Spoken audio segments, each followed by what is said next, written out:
پێت وایە ئەنجامدانی ڕێفراندۆم بێ بەشداری کەرکووک و ناوچە کوردستانیەکانی دەرەوەی هەرێمی کوردستان ئامانجی خۆی بپێکێت؟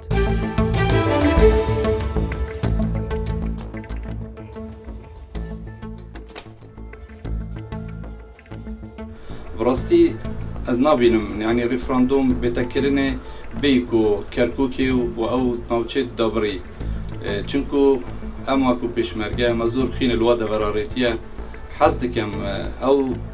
حەز دەکەم ڕێفراندۆم گەلوان دەڤەراژی بێتەکردنێ وەکو سەر کوردستانێ چونکو دوکە ئەبروکە دەلیڤەیە بۆ ماهاتی ئەم حەزکەین بێ دەلیڤەش دەست خۆ نەکەین. ئەم کاتتان باش، من تەوفیق شێخانیم.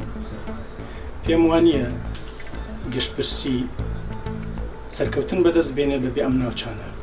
دەبێ ئەم بڕوایان بۆ دروست بکەین کە ئێمە مەبەستمان نییە لەم ئەنجامدانی ئەم ڕێفراندۆمە بۆ ئەوی مافەکانی ئەوان پێشێ بکرێت. بێگومان دەبێ ئەم بڕوایان بۆ دروستکەین کە ئەوان شەرەف و کەرامەت و کەسایەتی سیاسی و کۆمەڵایەتی و ئابووریان باشتر خزمەت دەکرێت لەوەی کە ئێستا هەیە.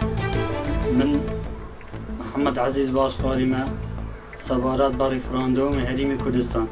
حەزکەم ڕێفراندۆم لە هەرێمی کوردستان بکرێت بە ناوچە دابڕاکەکان زۆر شەهید و قوربانیماندا پێشمەرگە قارەمانەکان. من ئیسماعیل هەنارەی کەرکووک خۆی بۆ خۆی گەڕانەوەی بۆ سەر کوردستان بەشێکە لەو کارانەی ڕێفراندۆم بۆیە من پێم باشە ڕێفراندۆمی تێدا بکرێت بۆ ئەوەی بە یەکجاری ئەو ناوچانەش کە ناوچەی کێشە لەسەرن بێنەوە سەر کوردستان و دەوڵەتی سەربەخۆ دروست بێت. ناوم شەروان خەسرۆ میرکە خەیلانی.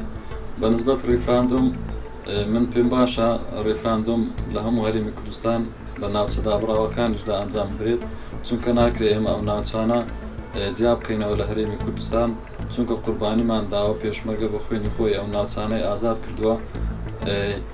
ئەگەر بکرێت بە تەوافقی سیاسی ناوچەکان بگەڕێتەوە، ئەگەرنا ئێمە ئەبێ ئەو ناوچانەش ڕێفراندۆم بۆ بکرێت.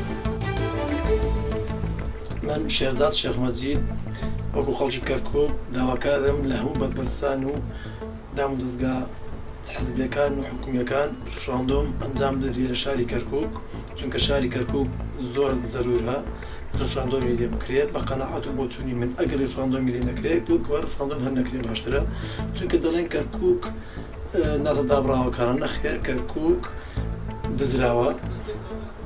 وەکو جوگرافی مێژووی دیارەکە و کوردستانیە و ناکرێت بەبێ کەرکووک ڕێفراندۆم بکرێن. ئەتر زۆر سوپاس.